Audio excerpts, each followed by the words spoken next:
Parlay presented by FanDuel. Steve, starting with you, how many points for Cooper Flagg today against the Spurs? 24 points for Cooper. I mean, both teams didn't play a lot of defense last game, so I think they're going to heighten it tonight, but I think he's going to get 24. All right. For the Mavs, how many points for Najee Marshall, Dirk? Najee was balling lately. He had 32 last game on Thursday against Spurs, so I'm going to go with 20. BG, Stephon Castle, how many points? Stephon Castle, I mean, a huge part of the Spurs offense. I mean, more than 17 points. Okay. One more for you. How many blocks for Wemby? You know he's good to get you one. Oh, he's good to get you more than one. Yeah. Let's go 3 blocks for Wemby. Okay, there you have it. Today on FanDuel, all customers can get a 30% profit boost to use on NBA same-game parlays and more. Just download the FanDuel app and shoot your shot with a profit boost. FanDuel, play your game. Now, Luke Kornet has been a really solid contributor for the Spurs in his first season in San Antonio. He's second on the team in rebounds and blocks, and earlier, BG caught up with his old teammate. Luke, thanks for joining us ahead of the game tonight. The Spurs have obviously been had a tremendous year this year, and you've been a huge part of that. But my question for you is, you and Harrison Barnes are really the only guys with championship pedigree on this team, or have at least played deep into the playoffs and climbed that mountain and got to the top. So what's you guys' message to these younger guys who are playing so well but don't quite have that experience yet? I mean, I think really just being kind of accountable to the game in the moment. I mean, obviously there's some things you can't really replicate in terms of like once you get into series and how that all plays out. But I mean, I feel like our accountability to the game and just like finding whatever way to win is really important because, it's going to look a lot of different ways and the ability to just kind of adjust and play that way. But I think just having that patience and that competitiveness is important. Yeah, and talk a little bit about, Mitch and the coaching staff. I know Sean Sweeney over there, who I played for.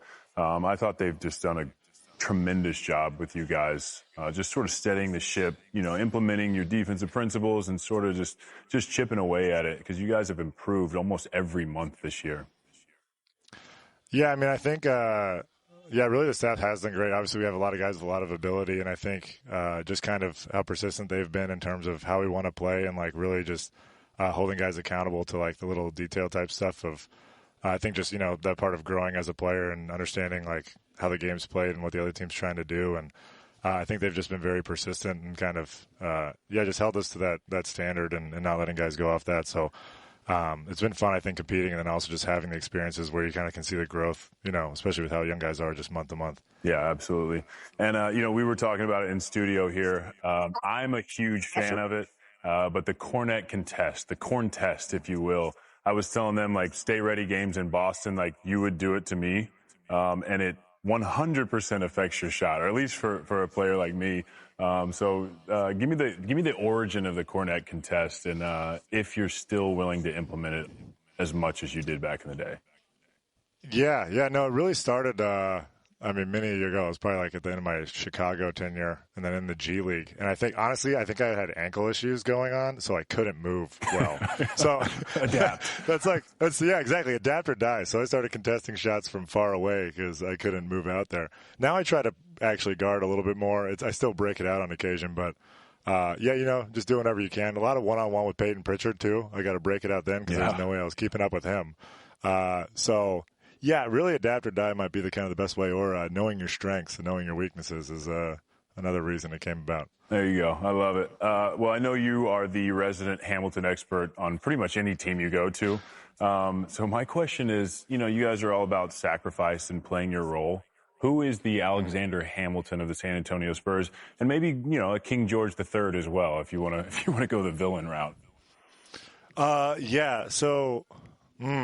I'm going to go with, I don't know if it's going to play. Alexander Hamilton is going to be Keldon Johnson, actually, because, Hamilton, he wrote like he was running out of time, and Keldon Johnson similarly plays as if like, it's going to be taken away from him at any given second. And just the unending energy and pursuit. King George, who is the tyrant monarch, who's also kind of charming. A beautiful voice. Yeah, I don't know. They have to be our adversaries, I think. So maybe just whoever. Maybe don't answer that one. Yeah. Maybe don't answer that one. Yeah, we're gonna try to take him down and revolt, and hopefully that's no one on the team and organization. Yeah, Cooper Flagg tonight. That's who it is. Cooper Flagg, yes, King George, the King George of Dallas, they say. Luke, thanks for your time, man. I appreciate it. Good luck tonight. Yeah, thanks. There you have it. There you have it. What a fun, great question, BG. A great answer from him. Keldon Johnson plays like it could be taken away from him at any moment. A perfect way to describe him. Yeah, complete analysis. Gotta love that. From French Vanilla. Do we like that? Him and Wemby like the nickname? Go for it. It'll work. Not going to touch it. All right, let's talk a little bit about his teammate, Dylan Harper. Steve, you have been raving about just his talent, but also his potential. How have you seen him grow in his rookie year? Well, he's getting better and better, obviously, but I think it's just important we don't forget that this guy was a top pick, and he's just maybe not getting the reps yet that other guys like Cooper Flagg, Concanipple are getting. But you can see here the package he has at 19 years old, bullying guys to get to the basket, plays at his own pace. Again, elite at using his body, creates space, little step back. Here he is, gets into an ISO, pick and roll, they switch, he dives, he hits the cutter. Three ball is the last part of his game to come. He's still shooting in the 20s, but if you look at the stroke, it's there, it's coming. And then watch him at 19 slide his puppies, 6'5" frame, 218 pounds against one of the best point guards in the league, getting a stop there, forcing a turnover. So I think the sky's the limit for this kid. I think Cooper maybe has a case with his length and athleticism as maybe a higher ceiling, but anyone else in this draft, I mean, this guy has all-star potential. I think he's a little bit like Cade in my estimation. Big point guards that play at their own pace. Cade obviously developed into an incredible passer. I think that's still to come in the remit for Dylan, but that overall ability to use the body, get in the paint, not be sped up, make shots on people because of your size, skill, versatility, it's all there for him. Yeah, I was actually just talking to Sean Sweeney, who's on the Spurs coaching staff. He's actually 220. You shorted him by 2 pounds there. Check your facts before you start talking. He's ketogenic as of yesterday. So. But one of my favorite things that I've heard about Dylan Harper is, one, he's a fantastic kid, just a great kid, a sponge, willing to learn. But two, they mentioned that he has championship pedigree qualities, right? He comes in, he does the right thing every day. He's able to implement the things that they are trying to get across to him very easily, almost the next game. So it's not taking him a long time to grasp the NBA game. And I think that's why we've seen him so steadily improve and provide quality minutes to the number 2 team in the West. Like, this isn't him getting a ton of reps like some of the other rookies have the advantage of, but he's been able to learn on the fly, and he's going to be a big piece of this team moving forward. And Steve, you talked a little bit about how he's able to create space. Can you show us real quick just how he's able to do it? I think simply, when you want to guard me, if I'm going to take Dirk off the dribble, if he doesn't get contact with me on the dribble, I can always pull up, push him back with my speed and skill. So Dirk wants to get into my body. So the great players are able to use their physicality to create separation. That's light work. But anyways, he's so good. And it's such a part of all the good players in our league. They're able to not too much where it's an offensive foul, not too little where the defense gets an advantage. And at 19, he already has that. All right, well, we're getting close to tip-off to Spurs and Mavs, so let's check in with our friends, and you get some buckets on Dirk. That wasn't. Oh, we love that. Steve, Dirk, and Blake. Hey, shout out to the Jackals. Thanks, guys. Didn't have that on my birthday dance card. I know everyone was reading it off a piece of paper. Yeah, I know. They wrote that today. And really big shout out to Wemby for bringing that group together. What they are bringing to the NBA, to that arena is really cool. But let's stick with Wemby here. BG, every single time I've spoken to him, he's talking about legacy. He's talking about wanting to be wanted to be considered as one of the greats of this game. How can he be even more dominant the second half of the season to do just that? Yeah, I think his mindset is like, I want to win an MVP every year, right? It might not be attainable every year, but he wants to be in that category. And to do that, I mean, we see his skill. We see all the ways he affects the game. But I think especially for the Spurs and Wemby himself, it's not letting people or teams off the hook. really, really good players, MVP players come every single night. They do exactly what they're supposed to do, and they punish teams. So the Spurs have had these great wins, right? But they've also had some of these kind of letdown wins going to Charlotte after beating like a Houston team or after beating, one of the top teams.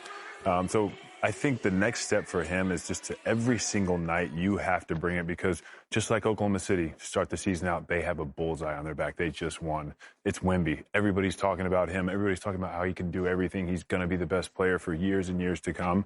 But the next step is don't let anybody off the hook. Apply pressure at all times.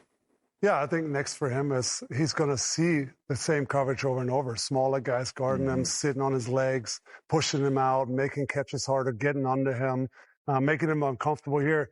It's Caleb Martin doing it on Thursday for the Mavs, just staying down, getting into space, pushing them out, making every catch uncomfortable, fronting them. And here, obviously, battling. The shot's about to go up, and you just try to hold him out. You push him, you hold him a little bit, whatever you have to do. And those are the coverage he's going to have to see. And then what we want to see, obviously, for him, continue to get lower, get your hips stronger, sit lower, get a wide base, give your point guards an outlet, and just keep improving that. Keep catching in the areas you want to catch. Don't get forced out too much on the block, on the elbows. Screen him maybe into those actions so he can catch the ball a little easier. And so that's, I think, the progression. He's going to keep seeing this coverage for the rest of his career and his life. Because with the big, you just can't guard him. He's too good from the outside. His handles are too good. They're not going to keep him, can't guard him off the three. So he's going to see little guys that are going to get under him, and he's going to get better and better at it. Well, we know how much of a force he is defensively. He has 101 blocks this season, second most in the NBA, even though he's played just 37 games. Just wild when you think about it. 24 blocks in his last 7. That's more than the Heat, Nets, and Knicks have. So Wemby can stop you. Dirk, Steven, Blake. All right, thanks for watching NBA on Prime pregame presented by CarMax. Oh, dude. Yeah, let's get it going.